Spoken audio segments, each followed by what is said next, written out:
আজিৰ সংবাদ মেলটো আমি অনুষ্ঠিত কৰিছোঁ যোৱা 14 মাৰ্চত ওদালগুৰি জিলা প্ৰশাসনৰ অনুমতি সাপেক্ষে আমি ওদালগুৰি জিলা খ্ৰীষ্টান কোঅৰ্ডিনেশ্যন কমিটিয়ে এখন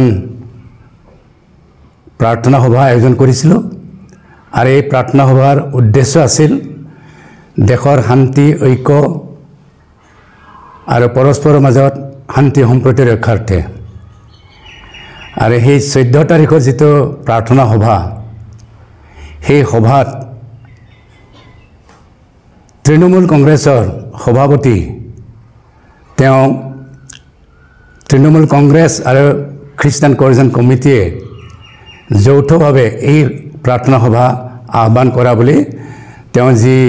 প্ৰচাৰ চলাইছে সেই প্ৰচাৰ গোকাত মিছা তেওঁলোকৰ লগত আমাৰ কোনো সম্পৰ্ক নাছিল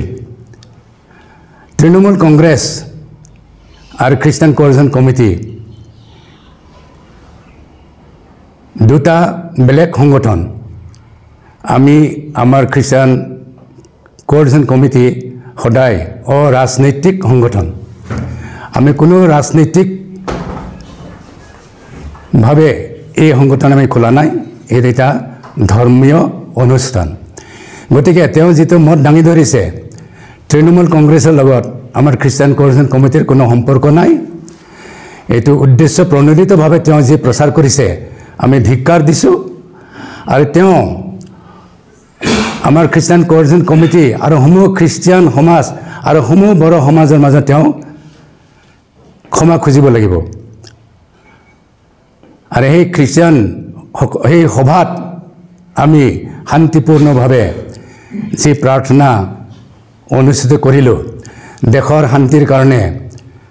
দেশৰ শাসনকৰ্তাসকলৰ শান্তিৰ কাৰণে দেশৰ সকলো জাতি জনগোষ্ঠী আৰু সকলো ধৰ্মীয় লোকৰ বাবে যি আমি ঈশ্বৰৰ ওচৰত প্ৰাৰ্থনা জনাইছোঁ এই প্ৰাৰ্থনাৰ উদ্দেশ্য আছিলে আমাৰ মাজৰ সদায় শান্তি সম্প্ৰীতি আৰু একতা তেওঁ যি ধৰণে ৰাজনৈতিকভাৱে বোকা ছটিয়াব বিচাৰিছিলে আমি সেই কথা মানি ল'ব নোৱাৰোঁ আমি ধিক্কাৰ দিছোঁ আমি কোনো প্ৰকাৰে কোনো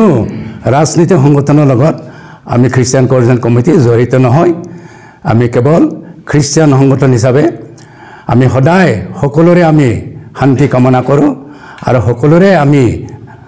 ভাল কামনা কৰোঁ আৰু সেই উদ্দেশ্যেৰে আমি সেই প্ৰাৰ্থনা সভাখন অনুষ্ঠিত কৰিছিলোঁ তৃণমূল কংগ্ৰেছৰ সভাপতি তেওঁ যে আজি আমাৰ খ্ৰীষ্টান কোঅৰ্ডিনেশ্যন কমিটিৰ আলোচনাত আহি ক্ষমা খুজিলে আমি মানৱতাৰ খাতিৰত আৰু আমাৰ সমাজৰ যিটো ক্ষমাই ডাঙৰ বস্তু সেইকাৰণে আমি তেওঁক ক্ষমা দিছোঁ কিন্তু অদূৰ ভৱিষ্যতে যাতে তেওঁ এই ভুল আৰু কোনোদিনে নকৰে তাৰ কাৰণে আমি তেওঁক সকীয়াই দিলোঁ আৰু সাৱধান কৰিলোঁ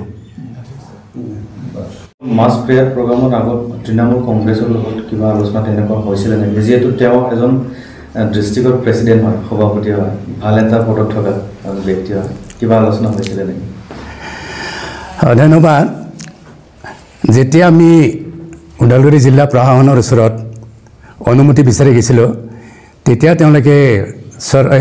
প্ৰশাসনে আমাক সকলো কথা সুধিছিলে আৰু আমি কৈছিলোঁ যে আমাৰ কোনো ৰাজনৈতিক সংগঠনৰ লগত কোনো জড়িত নাই আৰু যেতিয়া তৃণমূল কংগ্ৰেছৰ সভাপতিজনে খ্ৰীষ্টিয়ান কোঅৰ্ডিনেশ্যন কমিটি আৰু আমাৰ তৃণমূল কংগ্ৰেছৰ লগত আলোচনা কৰি সভাখন অনুষ্ঠিত কৰা হৈছে বুলি কৈছে এইটো গোকাত মিছা আগতে আমি কোনোদিনে তৃণমূল কংগ্ৰেছৰ লগত এই কথা আলোচনা কৰা নাই আৰু তেওঁলোকক আমি নাজানো তেওঁলোক হৈছে ৰাজনৈতিক এটা সংগঠন আমাৰ সংগঠনে কোনো ৰাজনৈতিক সংগঠনৰ লগত তেনেকৈ জড়িত নাই আমি লাজ পাইছোঁ আমি দুখিত আৰু তেওঁ যি কথা কৈছে বৰ্তমানৰ চৰকাৰক অসমৰ পৰা আঁতৰাই দিব লাগে বুলি কৈছে এই কথাটো বৰ লজ্জাজনক আৰু এইটো ধিক্কাৰ দিছোঁ আমি এই কথাটো তেওঁ ক'ব নালাগিছিলে কিন্তু আমাৰ সমাজৰ পৰা এইটো আমি ভাল পোৱা নাই আমি এইটো গ্ৰহণযোগ্য নহয় আমাৰ কাৰণে গতিকে মই চৰকাৰলৈও মই অনুৰোধ জনাইছোঁ আৰু মই জনাইছোঁ প্ৰেছিডেণ্ট হিচাপত খ্ৰীষ্টান কোঅৰ্ডিনেশ্যন ফালৰ পৰা কোনোদিনে আমি কোনো চৰকাৰৰ প্ৰতি বা কোনো সংগঠনৰ প্ৰতি বা ৰাজনীতি সংগঠনৰ প্ৰতি আমি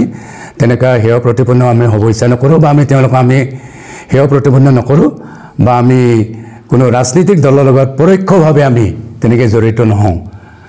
ব্যক্তি হিচাপে আমি থাকিলেও কিন্তু সংগঠন হিচাপে আমি কোনো ৰাজনীতিক দলৰ লগত জড়িত নাই আৰু আমি বিজেপি যে হাতায়ো কৰিব লাগে অসমৰ পৰা এই কথাটো আমি একমত নহওঁ অনা খ্ৰীষ্টান ধৰ্মীয় ৰাইজে কিবা এটা হয়তো ভাবিব পাৰে এইটো ক্ষেত্ৰত যদি আপোনালোকৰ স্পষ্টীকৰণ আচ্ছা আমি হৈছে এতিয়া খ্ৰীষ্টান সংগঠন ওদালগুৰি জিলাৰ আমি খ্ৰীষ্টান কোঅৰ্ডিনেশ্যন কমিটিয়ে বিভিন্ন ডিনমিনেশ্যনৰ বিভিন্ন জনগোষ্ঠীৰ আছে তাৰে ভিতৰত আকৌ আমাৰ অনা খ্ৰীষ্টান মানুহো বহুত আছে সমাজ আছে গতিকে যিসকলে এই ভিডিঅ' ভাইৰেলৰ পিছত যদি আমাৰ প্ৰতি কিবা চিন্তা ভাৱনা কৰিছিলে বা বেয়া ভাৱ ৰাখিছিলে মই অনুৰোধ কৰিছোঁ সভাপতি হিচাপে আমি যেনেকৈ কোনো ৰাজনীতিক দল আমি বেয়া নাপাওঁ তেনেকৈ আমি অনা খ্ৰীষ্টানবিলাককো আমি তেনেকৈ বেয়া নাপাওঁ অনা খ্ৰীষ্টান সমাজেও জীয়াই থাকিব লাগিব আমি জীয়াই থাকিব লাগিব